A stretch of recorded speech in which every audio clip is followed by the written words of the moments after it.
Top quality और consistent performance के लिए सिर्फ सिल्वर पंप्स। टॉप क्वालिटी और कंसिस्टेंट परफॉर्मेंस के लिए सिर्फ सिल्वर पंप्स, नाम याद रखना। नागपूर या घटनेच्या पार्श्वभूमीवर पालकमंत्री यांनी आज बैठक या ठिकाणी घेतली आणि जखमींची विचारपूस केली। नागरिकांनी आज या ठिकाणी समस्यांचा पाडावाटला, नेमका घटनाक्रम सांगितला, काय नेमक्या तक्रारी आणि पुरावे नागरिकांनी दिले। सर्व जनतेशी मी भेटलेलो आहे। ज्या ज्या भागात कालची घटना झाली, सर्वांचं हे मत आहे की थोडा प्री प्लॅन झाला आहे, प्री प्लॅनिंग करून हा प्रकार झाला असं जनतेचं म्हणणं आहे। पोलिसांनी तपास सुरू केला आहे आणि मोठ्या प्रमाणावर महिला आणि लहान लहान मुलं हे आता निवेदन देण्याकरता आले।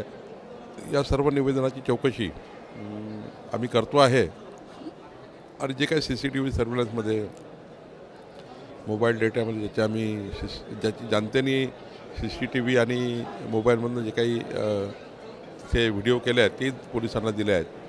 मला वाटतं त्यातली मोठी चौकशी करावी लागेल।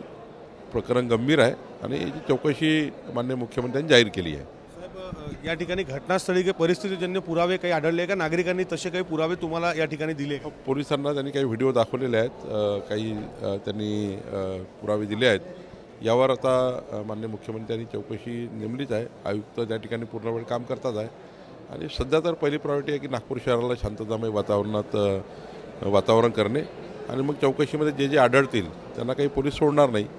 ज्या ज्या काही नियमात ज्या तरतुदी आहेत त्या सर्व तरतुदी वापरण्यात येतील। विशेष पथक नेमलं जाणार काय? संपूर्ण माननीय मुख्यमंत्र्यांशी सभागृहात त्यांनी निवेदन केलं आहे।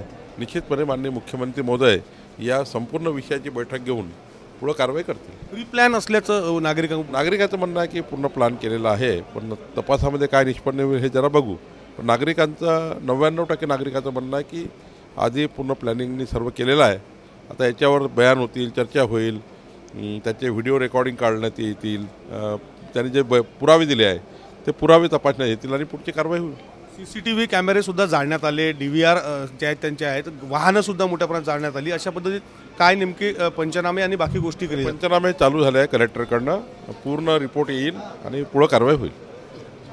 तर हे होते कॅमेरामन अनिकेत दहांडेसह विवेक गावंडे, TV9 मराठी, नागपूर।